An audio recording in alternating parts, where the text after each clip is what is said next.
रात के 12 बजे उस कमरे से आवाज आई, कोई था अंदर।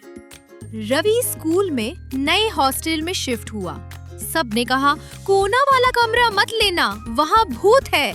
रवि हंसा और वही कमरा ले लिया। रात को खटाक खटाक आवाज आई।